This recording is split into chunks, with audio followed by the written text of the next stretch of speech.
Remember, all right. I won't be going live for 2 minutes. Okay. Thank you for coming, Dean. Nice meeting you, Dean. No problema.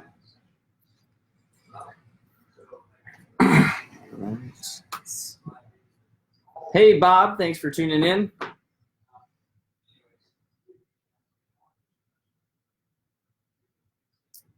Share.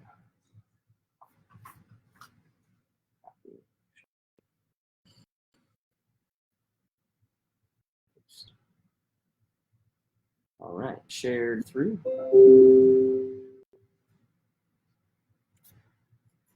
I tagged you anyway.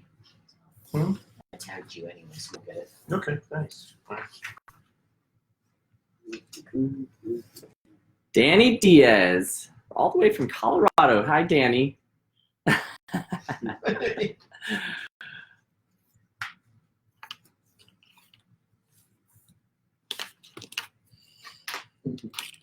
I like this. I'm a dad. Oh, I know. Yeah. Some of these rookie concerns really made me like laugh when I saw them. They're a riot. Like, well, all those bathing.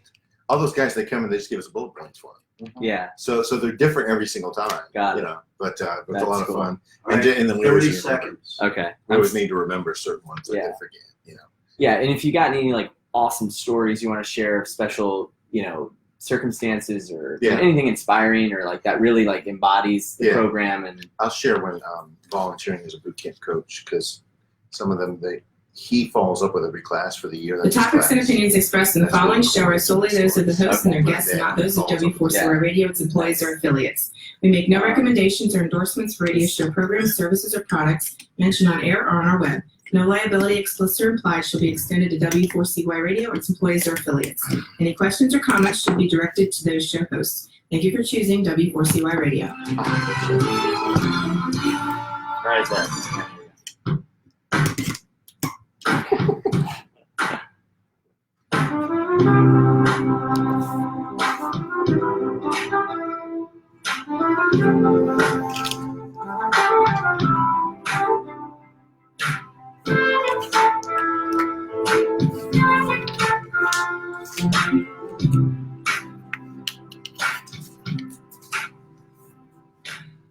Good evening and welcome to the Epic Love Radio Show. This is episode 84 with Dennis Damaris. Hey, Damaris. that's good. Damaris and Jason Fisher in the house. Hello. Got a little microphone feedback. There we go. Welcome everybody out there in Facebook land. Thanks for tuning in. This is the Epic Love Radio Show where we're sharing inspiring stories of love through action and promoting the positive. We have some very special guests in-house tonight, the executive director of The Gathering, Palm Beach County, and one of the main volunteer coaches as well, Dennis and Jason. Welcome to the show. Thank you. Hi, thank you. Thank you for being here. We're really excited. We're going to dive in soon. A few updates first. So we want to give a shout out to a couple of our sponsors who make this show possible: Bahama Boat Works, Vertex Pharmaceuticals, Hensler Financial, and Margaritaville. Thank you so much. We could not do it without you. This show is brought to you by the Piper's Angels Foundation for Cystic Fibrosis, supporting and improving the lives of CF families. And my name is Travis Suit. I am happy to be hosting this show as we kick it off here right down on Love Street in Jupiter, Florida. And in studio as well is our amazing sound engineer and the founder and owner of W4CY Radio, Dean. I like the latter better because the first part maybe not so much. I was gonna say that hurts, man. The But music part. What do you mean that hurts? I'm the one saying you're better than me. You're doubling down tonight. There you go. But I love this show. That's why I'm here. Thank you very much. Well, we appreciate the support. And W4CY, you can check it out, W4CY.com. And if anybody out there in Facebook land or listening on playback on iHeartRadio, Spotify, or Pandora ever wants an internet radio show or to produce a podcast, you should reach out to Dean and W4CY.com. Check it out. So a couple updates on the Crossing for Cystic Fibrosis front. So the Crossing for CF is our long-distance paddle endurance challenge from the Bahamas to Florida. It's an annual Father's Day weekend event. We do it each year in June. And we are at the official 100 days to go mark. That's great. Yeah, so Yes. we're going to be counting it down, and that's our prime time production from now until mid-June. It's on Father's Day weekend, which is June 20th this year. And we just broke 182,000 in fundraising, which is a new record for being in early March. And we closed registration early. We were going to close at registration on April 20th, but we closed registration early on Monday of this week because we are filled up. So if you want to get on the wait list for next year's event, you can go onto the website and register for the wait list and join and be ready for 2021. Jeez, 2021. I know, we're already planning way ahead. It's awesome. It's I crazy. just have to say, wow. Like, that's amazingly incredible that you are closed out at this point. That I think it's great that so many people are supporting us. Yeah, thank you very much. And it feels really good because from a production standpoint, it is so much easier to plan when you know how many people you have.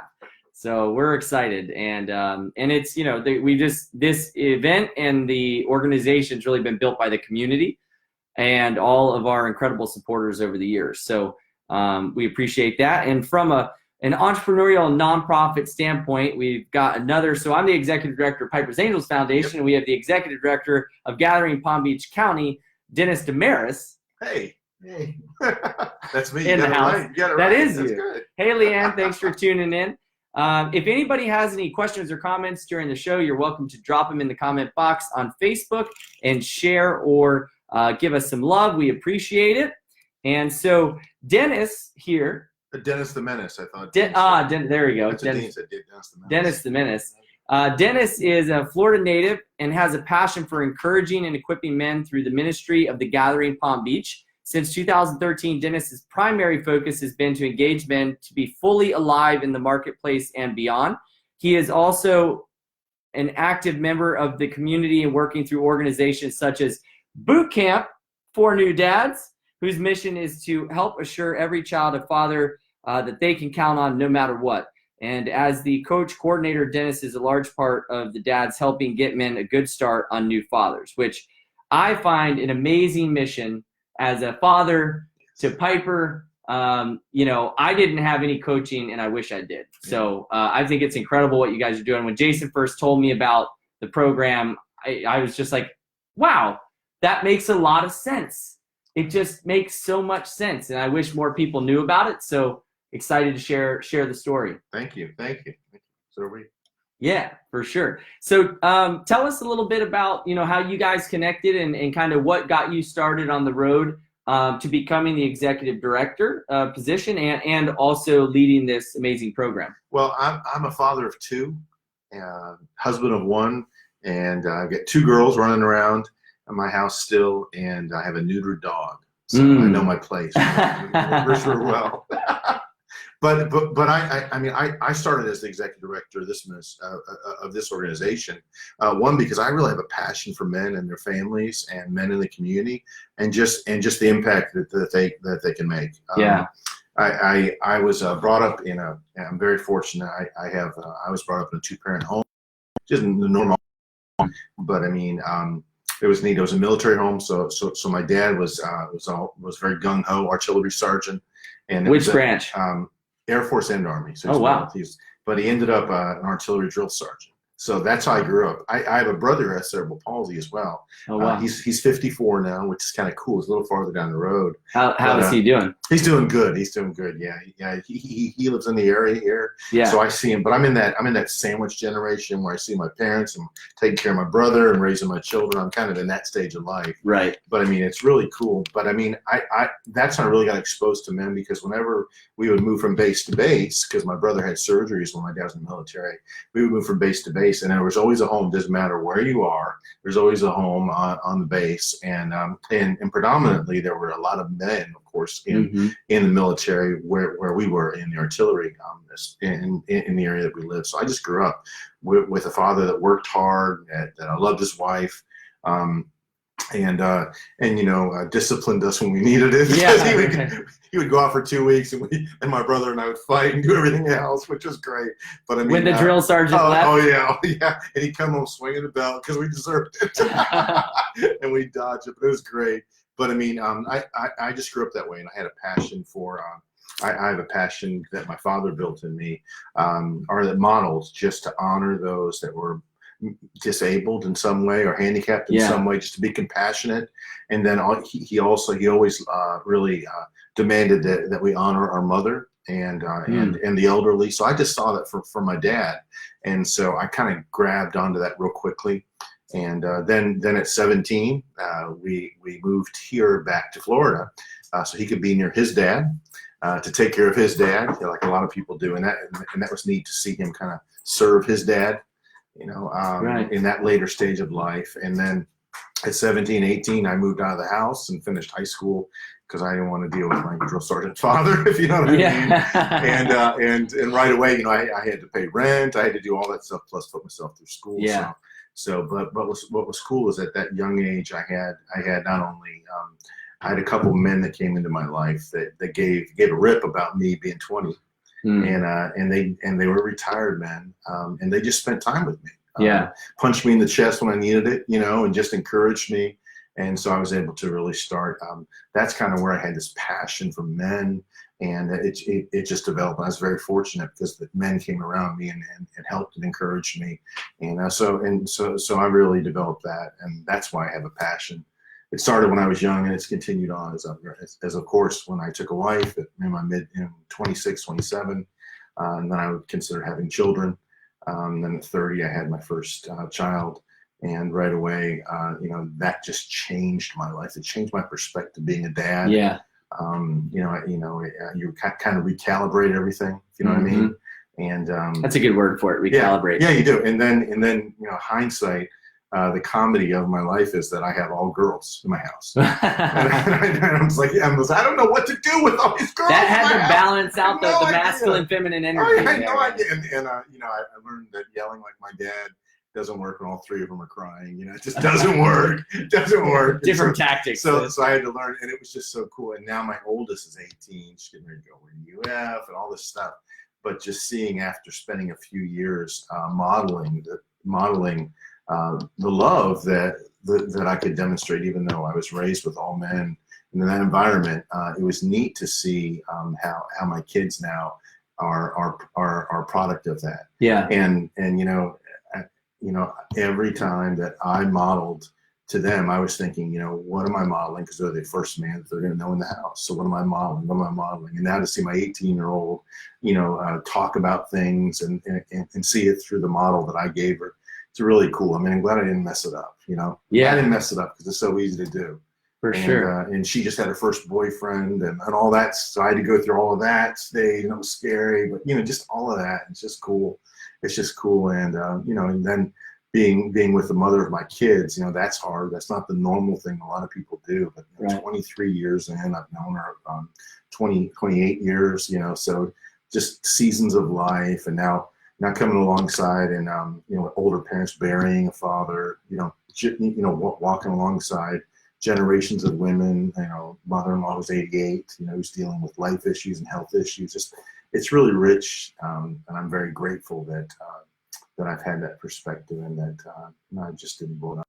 Yeah. It's so easy to do. It really is. For sure. And there's fruit in a family. You know, there's fruit that's produced in family. Right. And I'm starting to see that more and more.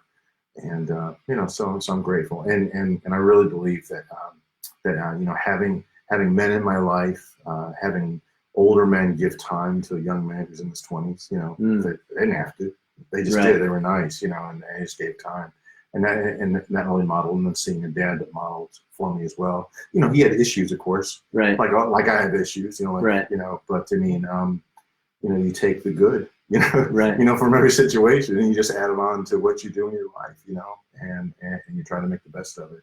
And it's neat how it produces rewards in your life. It really does. And your kids really show that rewards. And then older people that you get to care for later on in your life can show the rewards of you being a good steward of your love and your relationship equity that you have, and just trying to serve. It's neat how family can can be the biggest blessing in your life, Mhm.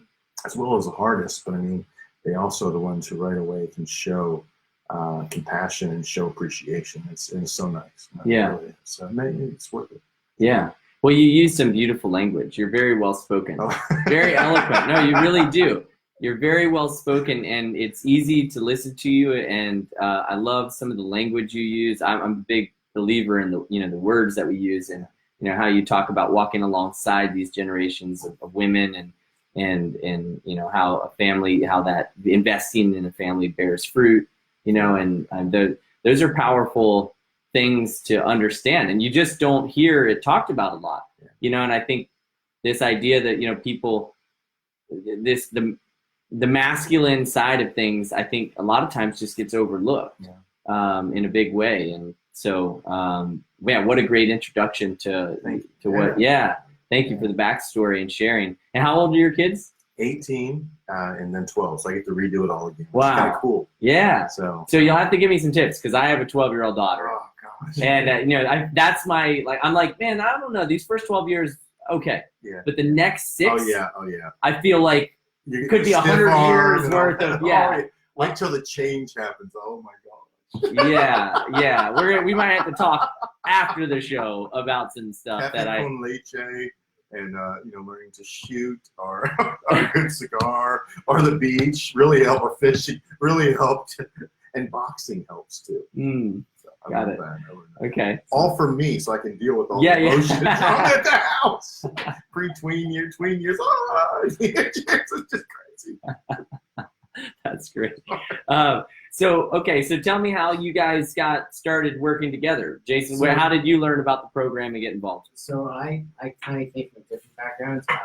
My father left when I was 5, and I throughout my childhood, going into my younger 20s, and through this time, I always swore that no matter what, I would be a better father than mine ever was. And that was my goal in life, that no matter what happens, that as long as if I ever had a child, that my child could say my dad was there for me.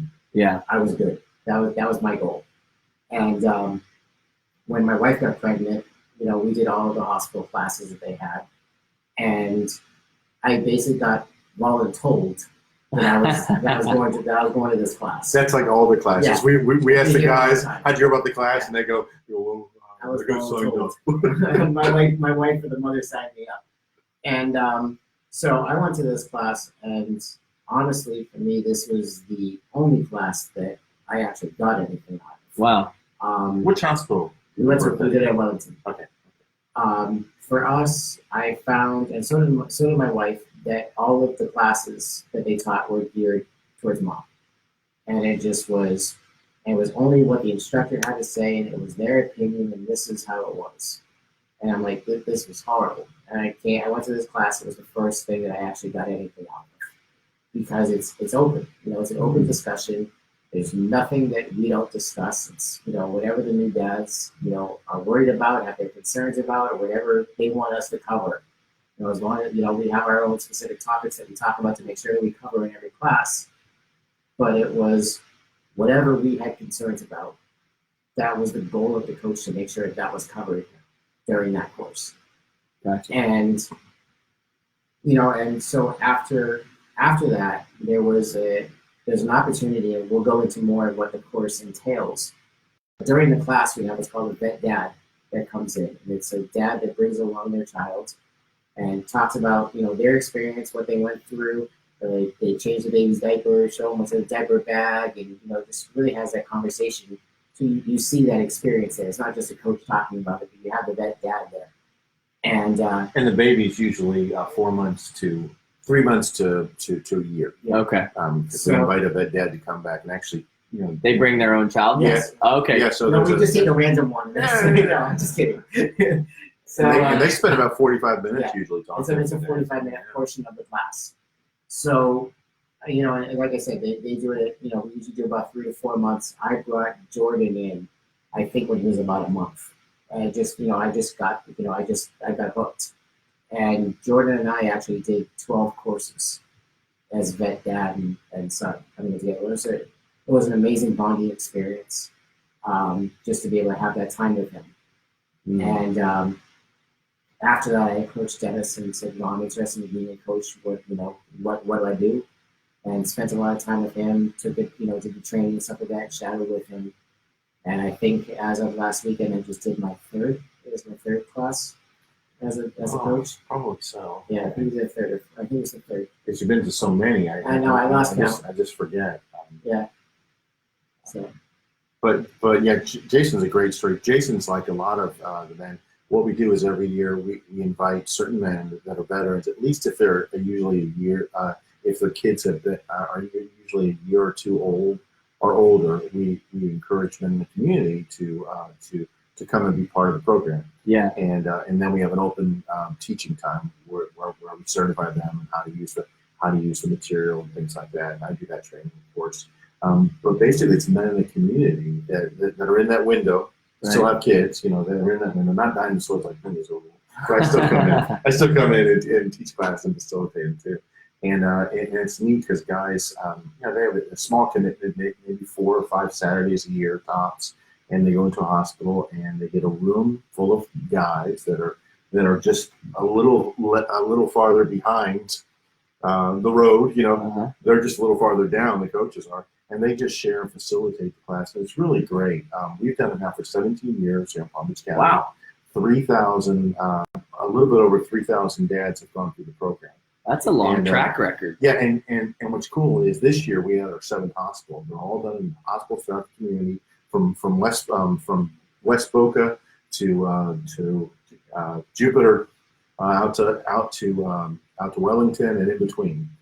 And it's really neat. And every year I have guys like Jason that are men in the community, have careers and are busy raising their children. They just get a little bit of time back, and they get back to the community. And they all have passion like Jason does towards get into a room. Some of the classes have 8 guys, some of them have 20, some have 22. And but being executive director, I get the fun of putting the different coaches in the different hospitals, and hearing all the problems, all the challenges, and everything like that. But also, I get to get vet dads sometimes and put like 2 or 3 vet dads in the classroom, and that's really cool because if you have a big class of like 20 and you get 3 vet dads in there, and the kids start crying and pooping at different times, it's so cool to watch. To see a room full of 20s like, oh, I don't know what to do. It's like they start getting. It's cool to see that, But Jason's been a real cool part of it. He's a real blessing to many, and really he has a year-long relationship with all those guys, because that's one of the keys that we do is men like Jason. They're volunteering for a year. Not only do they do 4 classes a year, but also they get all of their names. Every guy that comes fills out a name, tells us the baby's name, when the birth date is, what's mama's name, and that type of stuff. So Jason then follows up with them, and it's really cool to see the veteran dads and coaches follow up with those dads. But the stories are just really cool. Just the first year, really statistically, parents are open to making life changes. The first 24 months really consider life changes. So those are really neat times and neat stories to hear. And men like Jason can actually be an encouragement to guys that are just starting out, starting well, and be an encourager. And we try to ask men like Jason to make a year commitment. That way, the first Father's Day he's calling. Right. The first Valentine's Day, he's sending them a note. Hey, remember Mom? Do something nice for Mom. First Mother's Day, he's calling. Don't forget to go out on a date during the year. Just all that stuff, just some encouragement stuff. And do the coaches have kind of a script to follow along those lines, or is it just kind of a basic? For us, we try to keep it more on a personal. And more of a mentorship. Yeah. So it's like we just had a class last Saturday. Right immediately, the fathers created a group text and got me involved. And it's one of those things going don't, and even the dads are like, can't wait to see pictures. It's like they create their own group and like their own almost like support system. And then as the coaches, we're there also to facilitate. So it's like it's like that whole thing is like if you guys and I said to the dads, if you guys want me to come visit the hospital, let me know. I'll be there. It's like I want to meet everybody. I can't wait to see I can't wait to see the babies. And it's just keeping that support system. They say if there's anything you need, You can call, you can text me. I don't care what time it is. If, if there's any questions that you have, even if the mom has a question, call. Right. That's what Yeah. that's what we're there for. And then every 6 months, the gathering, the organization that I run, and this is one of the programs that we run. Every 6 months, we have a businessman's breakfast. So from a professional standpoint, Jason is not only saying hi, great, you're a dad. He's also has the opportunity to also bring guys to a businessman's setting where guys can actually make relationships and connections and network with people that could help them along in their career as well. So it's a nice product, byproduct of that. Right. Yeah, that's fantastic. So I'm just curious. So what are some of the men like in these situations? Like, what are they challenged with the most? Well, I think. I mean, because that's funny. How the class is set up when the guys first get there, we always ask them. The first thing we have 3 key parts to the class, including that dad part. But we have 3 key trigger questions that we ask. And the first question that we always ask in every class is, how'd you find out you're going to be a dad? Right, Jason? Oh, okay. That's got to be a very colorful And really, we sharing of always stories. start out with one of ours as the icebreaker. It's the we try to do like the comedic story of how we found out. I was half asleep when I found out, and I told my wife to go back to bed that it was a false positive. So it's like it's just that icebreaker to for everyone to find out how they became a dad. And just in that point, you may also find a connection with somebody because they had the same thing. Yeah. It's like we have a lot of stories with IVF, and the interesting, yeah. So when they get that, they have that, the dads already share that bond. And it's not a lecture style, so that's what's nice. Right away, we're asking how to become dad, and then later on in the class, we ask a question.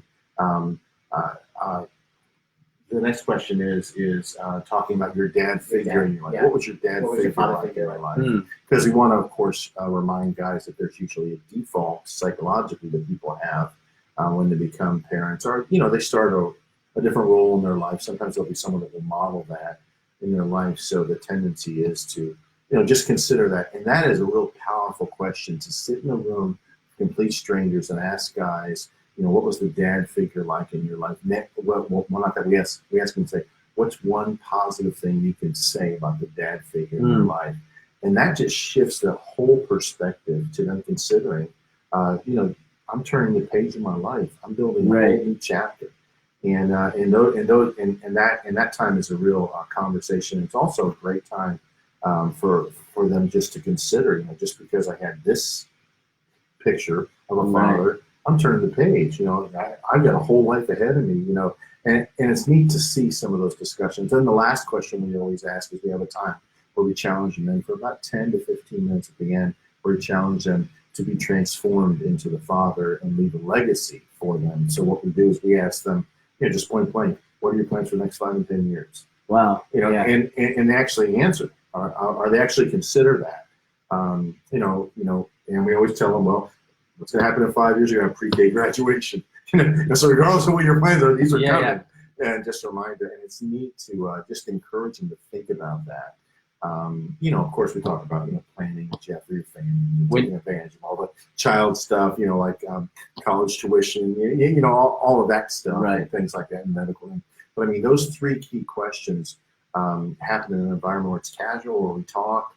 In between all of those questions, there's a textbook that we use that's used around the county. Around the country, called Crash Course for New Dads. Oh, nice. It is. So they get this whole textbook, and we cover all of this in the class, so they get some meat. But the discussions are really neat, and it's a way for them to consider, and also to think about their life when they heard they were going to become a dad, maybe possibly what they're changing, turning the page, or building their own book for the rest of their life as a dad, and then being proactive. What's your legacy now that you're transformed and thinking forwards? And in all of that, we of course do the 90 days before, 90 days after, the diaper changing, taking care of mom. We do all the other stuff in there. But those 3 questions are so neat because you just get invited into hospitals and ask those questions. Yeah. And that's on top of the baby and mom issue and other stuff that we talk about. And we cover important topics like making sure that we recognize postpartum depression for the moms, and also realizing that we also get it too. You know, it's just like the hormonal changes that we go through as dads, and the anger as well. So we go, you know, and you know, we love to have a really good time, but we also, I had a dad on Saturday. We were walking out after the hospital after the class. He said, you know, I really appreciate the fact that you kept it real. And it wasn't just all the happy-go-lucky stuff. We kept it real. So I talked about SIDS. I talked about the shaken baby syndrome. And you know what I said to him? Like, you know, we talk about the fact that you had to be a protector. As you know, you have that protector role. I said, listen, you know, you have to have that birthing plan. And you know, unfortunately, there may be a time that you have to have that. You know, there may be some complication that comes out, and you have to decide, is it mom or baby? Right. And you have to have that discussion. And the guys were quiet. But he's like, you know, I appreciate the fact that you were real about it and you brought that up. And, you know, it's like, we have to be serious. We have to understand that at that point, we're the ones that have to make that decision as dads. Yeah. And it's, you know, what do you do at that point? You know, that birthing plan. Yeah. And as much as we can say, oh, close this is what you need to bring. There are discussions that you have to have before the baby comes. And those are some of the nuts and bolts things that we do outside of those three main questions. You know? Right.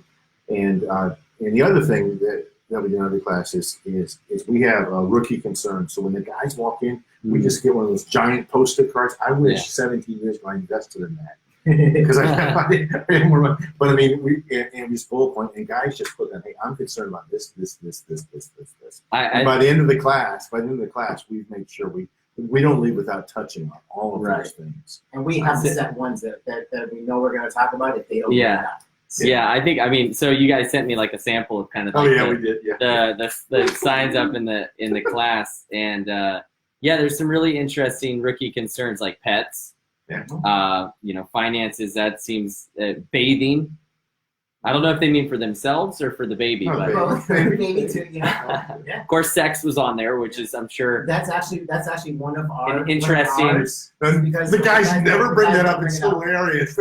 They never bring it up. It's like they never want to talk about it. They never bring it up. It's like the white elephant in the room. It's so funny. I can see how that would be. They're just a big question mark. Yeah. You're crying and calming. That's interesting. So, in some of these, I'm just curious. In the question, like, you know, either one of these questions, like, how did you find out, or what was your dad figure like, or what was something positive that they brought? I mean, does that ever bring up any emotion? Oh, of course, yeah. I mean, it seems like it would, because I mean, even when you asked it just now, and I reflected on it as I was writing the question down, it really, I was like, well, I've never really asked myself that question. Yeah, and most of the time, people don't get, we don't ask ourselves these questions.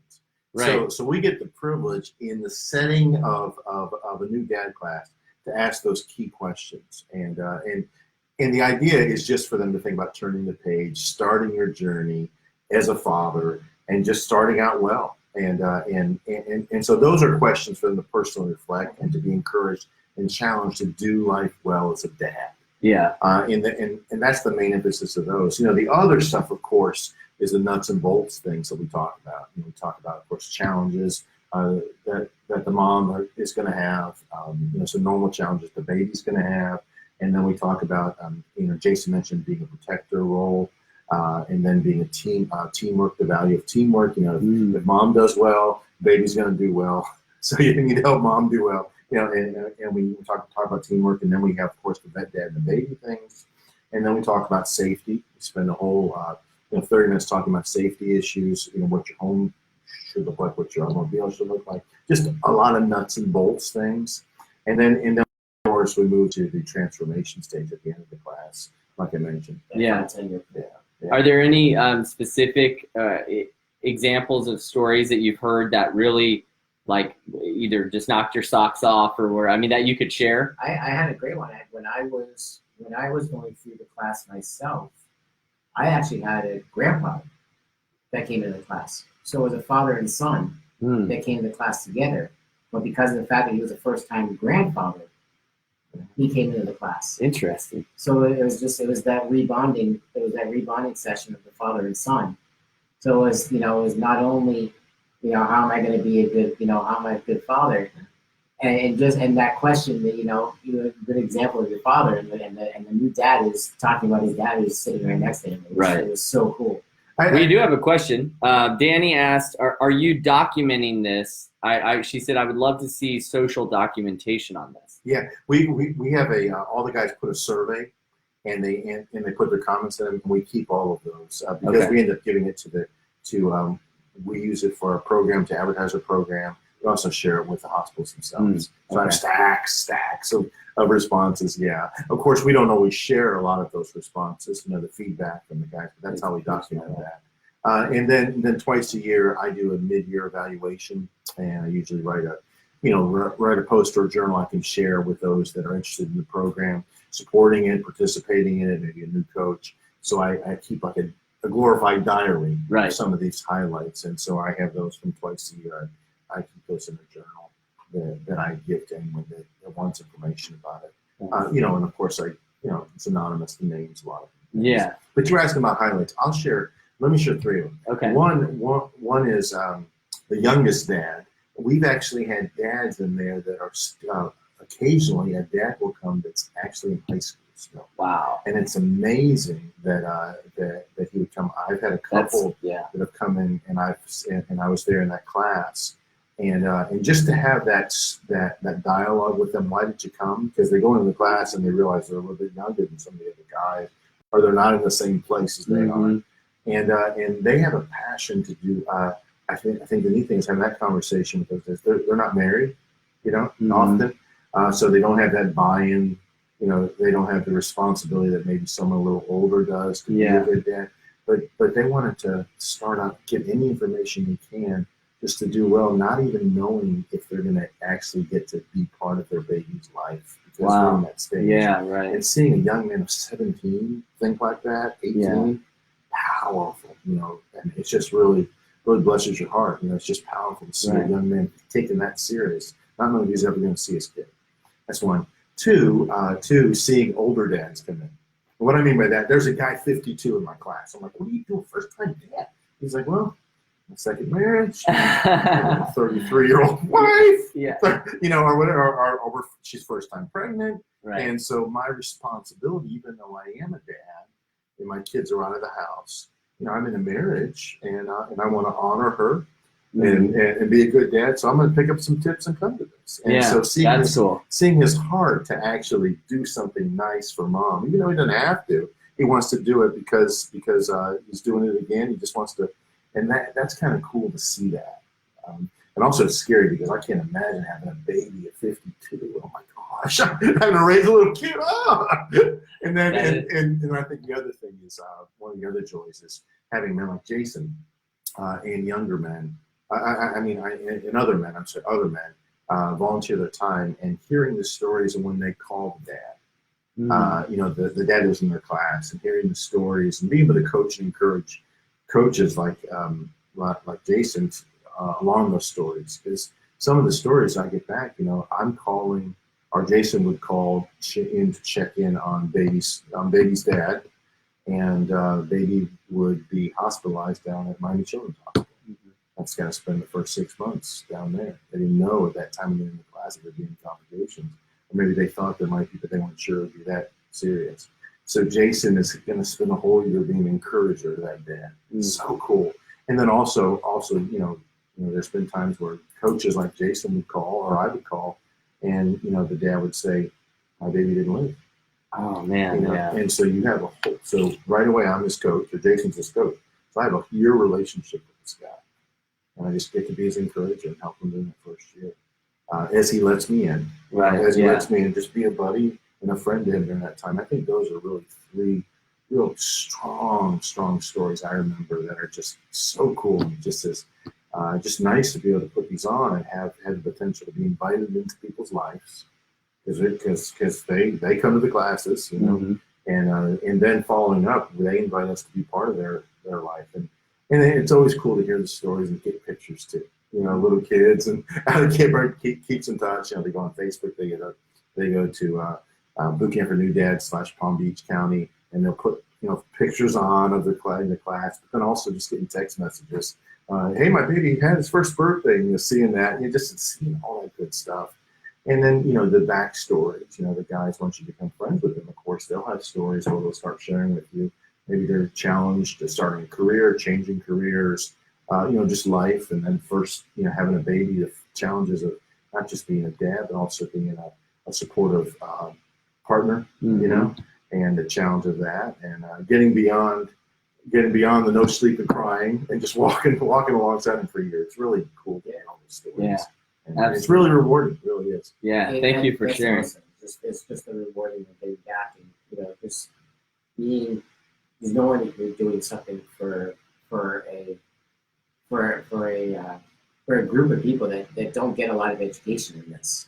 Right. And that's what the thing is. It's, you know, when we went through everything, and when I became a vet dad and I was doing my part, I was focusing a lot on the C-sections because the hospitals don't focus on it. They push for a regular pregnancy and a That's regular birth. interesting. Yeah. And you know, and I always tell the dads, I said, how many of you know, and I don't know if you know this, that if there's a birth by C-section, the mother is not allowed to climb stairs for 2 weeks. I did not know that. So if you're in a 2-story house, what are you going to do?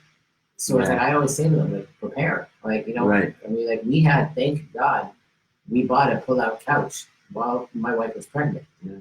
We moved the entire nursery downstairs for the first 2 weeks. We had no idea about this. Yeah. So it's like, and, you know, it's like making sure that, you know, yes, the hospital is phenomenal with the education that they give, but they don't give everything. Right. Yeah. Yeah. And I think also, you know, we have dads that the only time we'll see them is in the class. And that's just fine, you know, but even that's a highlight because they actually come and they share just to hear their stories, you know.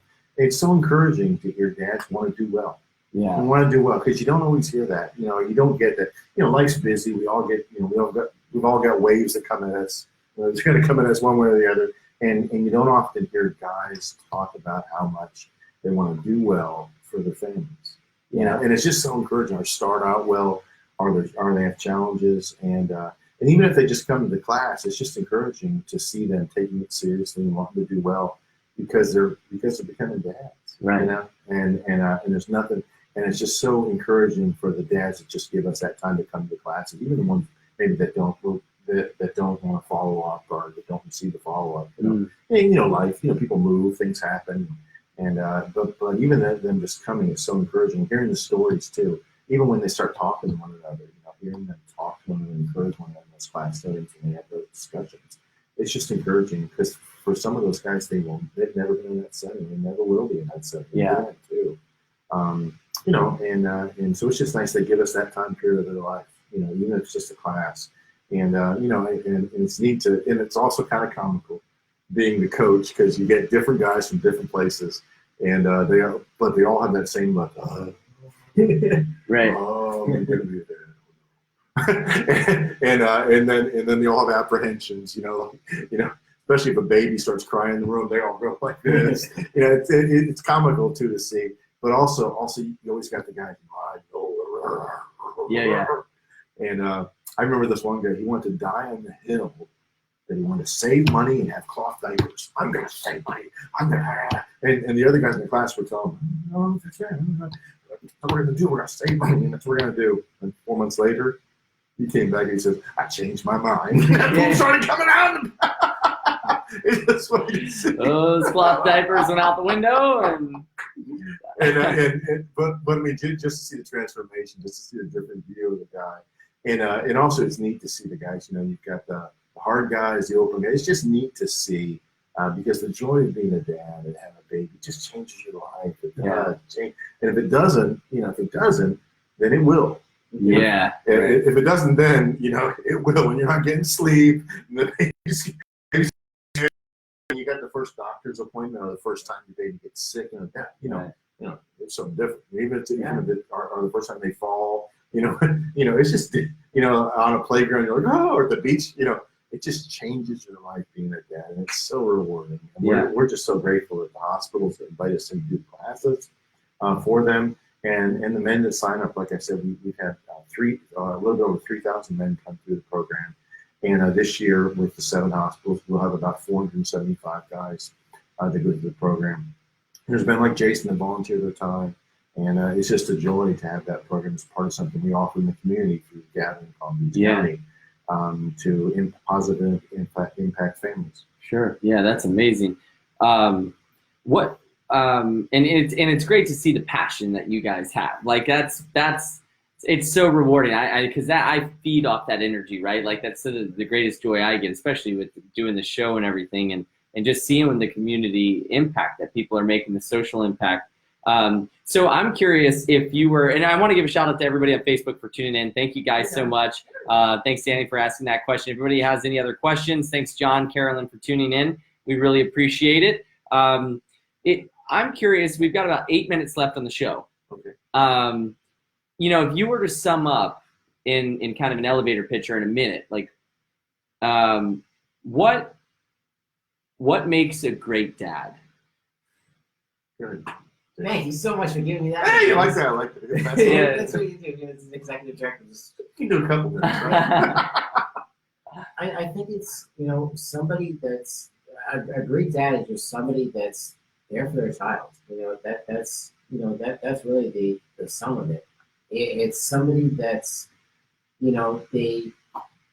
it's difficult because with men, we have our own standard of how we want to be portrayed, in society. We have that masculine, appeal that we have to show that we're the ones that hold the family together. And but that good dad is just somebody that, they may hold the family up, but the moment they're home, they're on the floor on their butt playing with the child and just being there with the family. And it's just knowing that you're going to do whatever it takes for your family to get what they need. Right. And it's not about financially, but it's emotionally, spiritually, fundamentals, and the morality that child needs to be able to be a better pillar in society. Right. Yeah. And he mentioned financially. That's of course something that is a responsibility of being dad. Yeah. You want your kids to be able to have things, so of course that's important. I think being a dad, one of the biggest things I think the driving thing is who's going to be who's going to have their head on my shoulder or my lap, looking at me when I'm 88 years old, and still call me dad. Yeah. And is my life going to be one that I'll be that age, 78, 88, whatever, and my kids will still want to be able to put their head on my shoulder or on my lap and look at me and call me daddy. Yeah. I think that's huge. And if you start thinking like that, boy, it recalibrates everything in life. And I want to be that type of dad. I want my daughter to put her head on my lap, and I'm doing my food. My teeth in, and she's still calling me daddy. Yeah. That's beautiful. I want that to happen. And, so that means I adjust things, and also I want their mother to feel that way about me too. It's okay for them to call me daddy. Yeah. That's a big deal, Right. because that means I'm thinking about how I treat her, as well. Because if she does well, that's gonna help the kids. Yeah. So, but also from a long range thing too. I realize that's part of it. And then also having a good reputation in the community where, are we leaving a name that'll bring a good reputation or fame. Right. Because I want my kids to have all the opportunities that I can give them and more. So therefore, there's a responsibility to have a good reputation in the community, my name to be worth something in the community. And I think that's a big deal too as a dad. So not just treating those that are in your home, but also outside of your home in the community in a way that would give your kids an opportunity to have doors open because they're known as just because they call you dad. Yeah, that's a really good point. I don't know if that makes sense or not. Yeah. But, Well, I think that legacy factor, and like what you actually leave behind in your wake of how you do participate in the community. So we got a couple minutes left. So if people want to get involved, if people want to learn more, if people want to contribute, how would they go about doing that? The easiest way is to go to gatheringpb.com, gathering with a G, PB like peanut butter.com. That's gatheringpalmbeach.com. Okay. And that shows all of our programs that we do. Because again, we're a community organization, faith-based, but we have non-religious programs as well. throughout the county, and this is one of them. And that's the best way to find out about all the programs that we do. Again, we primarily focus on men and helping them be as fully alive as they can. So in our organization, we'll encourage them through small groups. There's 22 active small groups around the county that we do in marketplace settings that look at a holistic life, how to be a better family man, how to be a better community man. You know, and those are always great. Those are small groups. There's about 243 guys a week that go through those programs. So it's cool. And then every 6 months, we have a businessman's breakfast to bring those guys together. We usually bring in an inspirational speaker, somebody that you can invite, someone at the cigar bar or at your HOA meeting or at a daddy meeting, you know, or dad and me, Dan, you know, whatever. So someone's got a story usually at the end, and that happens twice a year, and that's a good networking opportunity as well for people to be inspired by inspirational story. And then finally, you know, the other programs, we also quite frankly, a couple times a year, we encourage guys to look at their relationships they have with the women that they love. They call them mom, wife, fiance, or whatever, because the way the women that are in our lives, and they impact us professionally and personally. So if the wheels spin off, it's going to affect you. So we actually encourage the men twice a year. You'll see some relationship resources that are online, as well as fathering tools. So it's not just boot camp for new dads. There's other tools. There's a great resource we call Trail Map for Life that allows a dad. It's a great name. A dad or a mom to actually do some curriculum themselves, and so that's a great resource. And those are the main things that we do. So you can go to gatheringpb.com and find out about all of those things. Of course, on the front screen is Boot Camp for New Dads. You'll see a flashing screen. Just press the button, boom, our fathering tools button. Beautiful. Thank you very much. Well, Dennis, Jason, amazing. Love what you're doing. You know, I had somebody tell me once, they asked me, well, how do you define love? And I just had this long-winded answer, and they said, you know, for me, love is behavior. And I think the values, what you're instilling, and the leadership that you bring to the community and to these men and to their families, and how that spreads is really remarkable. And we'll share the website. If anybody has any further questions, I can connect you with Dennis or Jason. We want to thank everybody out there in Facebook land. Thank you if you're listening on playback on iHeartRadio, Spotify, or Pandora. If you want to share this episode, you can do that as well through any of those platforms. And just thank you for listening. Thank you for being a light, being love in the world, and just keep promoting the positive and bringing your epic love.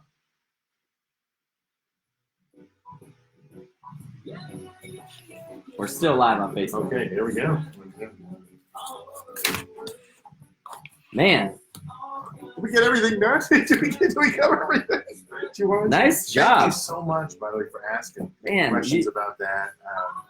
You're a pro. You are a pro, sir. I just got to tell you that. We've had a lot of people on the show, and I meet a lot of people in the community, and you know, I occasionally meet other nonprofit directors or leaders in the community. But well, I appreciate it. It's nice easy. It's work. easy when you do what you're doing. Well, and you obviously love what you're doing, and the results of it just come through, right? Like what you've done. Like the way you speak about it, and the value you've brought, and the results that you've seen, and the results you've seen in your own life, like it's a real embodiment of it, right? Well, and it's cool. And I think the biggest thing is, like, you know, I'll see you maybe 4 years down the road, you know, at Jetties or wherever, you know, and we'll be like, oh, I remember sitting here, and we'll have stories of how we impacted the community, right? Just by the relationships we have with people.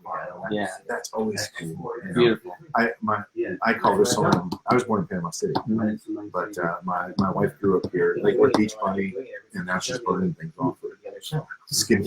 But I mean, unique stories. You know, there's just because of the longevity of the relationships. You know, I run into guys. I remember 8 years ago, 10 years ago, and then you're like, this. I gave something back. You know how it is. Yeah. It's all part of being a good neighbor. Yeah, it's a big deal for sure. You know. Well, thank you so much for having us. Appreciate it. Hi, Jamie. All right. Oh, Thank you for tuning in. We'll see you next time. Okay, yeah. Oh, your dad joke. You might as well share it now. Oh, dad joke. Share it with the Facebook Live audience. All right. I'm sorry, I forgot. That's And okay. one episode to share a dad And I'm joke when actually we're in front of talking the about camera. dads. And I'm in front of the camera now. You know. Jeez, Dad joke. Here we go. jeez, I'm Here sorry. we go. It was just such a good I know. conversation. What kind of doctor is Dr. Pepper? I don't know. A physician. Ah, that's a really good one, actually. I know. Yeah, that one's a good one. I'll share that one with Piper. All right. She loves the dad jokes. All right. Oh, that's great.